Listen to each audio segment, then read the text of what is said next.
guys, welcome back. If you're new to my channel or just simply not yet subscribed, my name's Brittany. I focus on all things paranormal, true crime, and I sprinkle a little bit of myself in there.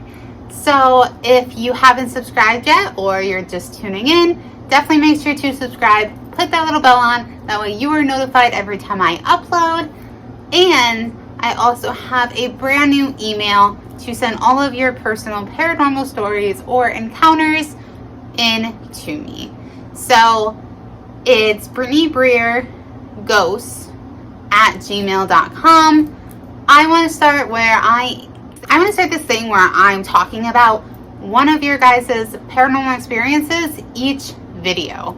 So just kind of a way to get you guys more involved in my videos, as well as they're literally my favorite thing to read. So send them out, try to scare me,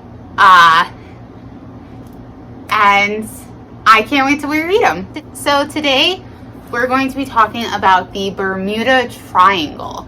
Now we've already covered the Nevada Triangle and we've covered the Alaskan Triangle. So now it's time to cover the Bermuda Triangle. Now this is a pretty well known one, I feel like. I feel like Alaskan Triangle and Nevada Triangle are not as well known as this one.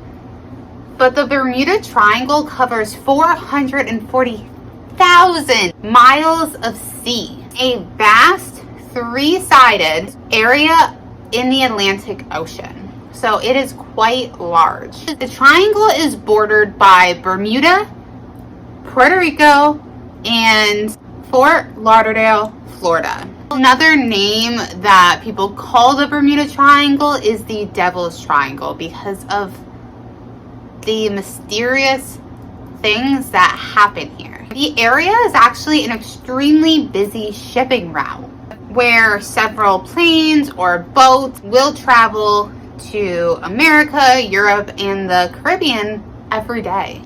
This area is absolutely gorgeous, but it can actually be incredibly dangerous to travel through here because this area hosts a lot of mysterious disappearances of people, boats, and aircraft. More than 50 ships and 20 airplanes have just vanished. And reports of these unexplained occurrences date back as far as the mid-19th century. There are ships that were discovered that were abandoned for absolutely no reason. I mean, I'm sure there was a reason, but no known reason. Everything was intact.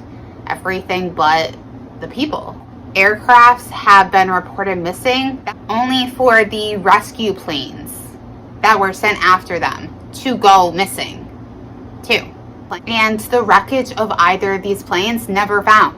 Incidents have reported a loss of navigation and control systems while traveling in or over the triangle. Now, one of those incidents was Flight 19.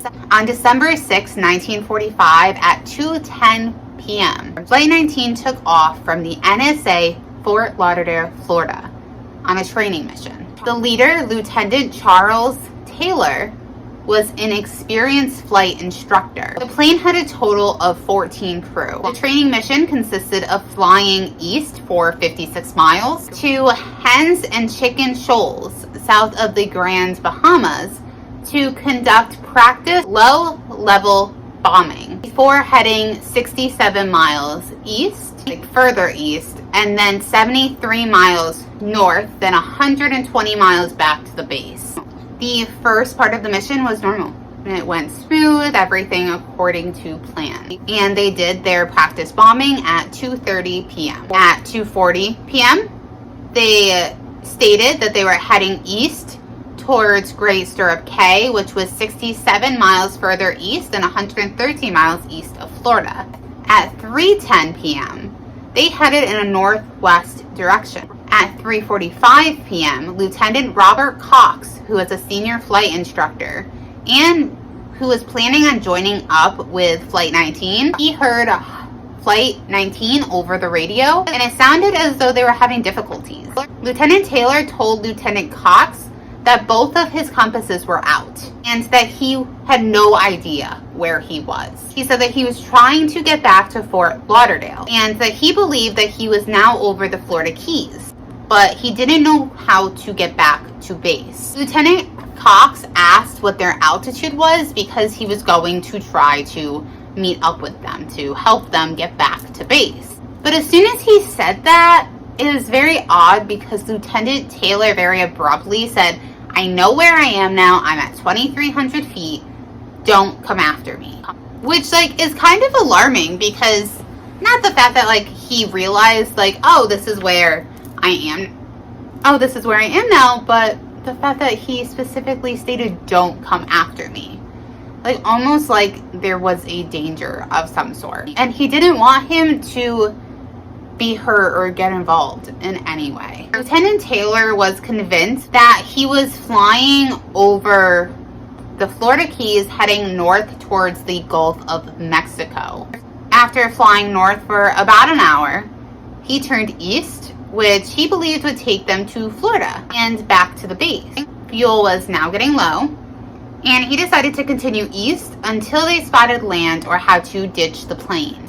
Radio communication from Flight 19 became less and less until there was nothing. A full-scale search for Flight 19 was launched, which went on until December 10th, 1945. And it covered all possible areas of where Flight 19 could have been and could have been abandoned, and nothing was found. A Mariner search plane with a crew of 13 was one of the planes that took off to aid in the search, and it also went missing. No trace of that plane or its crew was ever discovered. The mysterious disappearances only came to the public's attention in the 20th century when the naval cargo ship USS Cyclops, with over 300 people on board, went missing in the Bermuda Triangle. So that's a lot of people just to vanish. Latest incident into this region is the disappearance of a small twin-engine plane in May of 2021 from what I could find in my research. That plane had 4 people on board and suddenly disappeared from the radar when it was flying from Puerto Rico to Florida, and the debris from the plane was never found. A ship by the name of Mary Celeste was found adrift in a different location in the Atlantic Ocean. However, it still had a connection to the Bermuda Triangle, so it's linked with strange disappearances. The ship was discovered on December 4th, 1872, with everything perfectly in its place, except it was missing one major thing. And that was everybody. Where was everybody? Where did they go? The ship was found stranded at sea only days after its journey had started from New York to Genoa, Italy. There were 7 crew members on board, and the captain, Benjamin Briggs, his wife, and their 2-year-old daughter. The ship was loaded with raw alcohol. Days later, a passing British ship named De Gracia found Mary Celeste under partial sail in the Atlantic off of the Azores Islands. The ship didn't have a soul on board. The lifeboat was gone. It was also found that the barrels of alcohol were empty, or there was a sword on deck. No trace of the missing people or the lifeboat were ever discovered. So this kind of seems like it might have been pirates, right? Like, they go and they grab the alcohol and they chase everybody off, or maybe worse. Now, the disappearance of the USS Cyclops, which was one of the Navy's biggest fuel ships, marks the largest loss of life in the history of the U.S. Navy in a single incident. In March of 1918, this huge ship set sail from Brazil to Baltimore. Hi, bud. Hi, On the ship was 10,800 tons of manganese ore, with around 309 crew members on board. They set off on a pretty calm day, and the first and only message that was ever received from the USS Cyclops showed no indication of any trouble. What happened? The ship was never heard from again. An entire search of the area was performed, but no one found anything. No remains of the ship or the crew has ever been found. The captain never sent any distress signals, and no one on board ever responded to any radio calls from any nearby ships. On December 22nd in 1967, a cabin cruiser by the name of Witchcraft set sail from Miami. The captain of Witchcraft's name was Dan Burak, and on board with him was his friend Patrick Horgan. Two men's journey on this 23-foot luxury yacht, just simply to enjoy Miami's Christmas lights. After they reached only a mile out, the Coast Guard received a call. Oh my gosh! I didn't realize you were back there. I thought you walked out. When they were only a mile out, the Coast Guard received a distressing call stating that the ship had been hit, but that there was no substantial damage. Because of the indication that he needed help to be towed toward the shore, the Coast Guard immediately set out to the location to find him. It only took them 19 minutes to reach the location where Witchcraft was supposed to be, but it wasn't there. There was no ship or even any sign that there had been a ship in the area recently. And this particular ship was virtually unsinkable. Now, I know when we hear that, we think of the Titanic, that was supposed to be an unsinkable ship and obviously wasn't. But there was also numerous life-saving devices on board. The Coast Guard searched hundreds of square miles, but they came up with nothing, and nothing of the ship was ever discovered. Now, many theories have sprung up in regards to these disappearances. They include aliens, as well as the theory of electromagnetic interference that causes compass problems. This theory claims that there's a very high pull of the Earth's natural magnet, which redirects the compass, as well as other equipment. Another theory is rogue waves. Now, these are massive waves that can kind of spring up at any moment, and they can reach the height of 100 feet, and they would probably be powerful enough to destroy any evidence of a ship or an airplane. Now, the Bermuda Triangle is located at an area in the Atlantic Ocean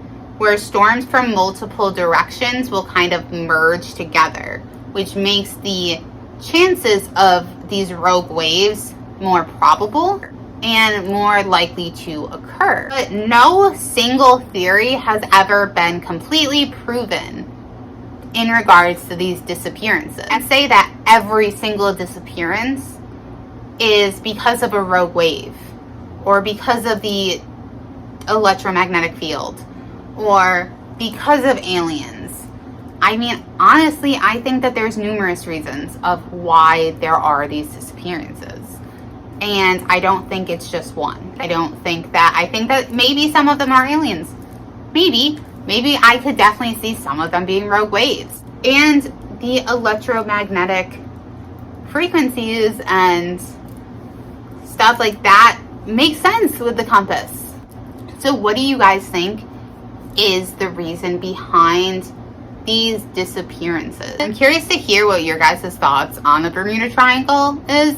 It's something that's always fascinated me, because these planes, these ships, they just disappear, and these people, they disappear. Nobody knows what happens to them. Is it possible that they are being transmitted into a different dimension altogether, and that's why nothing is ever found? Maybe there's a portal somewhere. There's so many different theories about this, you guys. It's insane. And I'm curious which one, or which ones it might be. Let me know what you guys think, all of your thoughts on the Bermuda Triangle down below.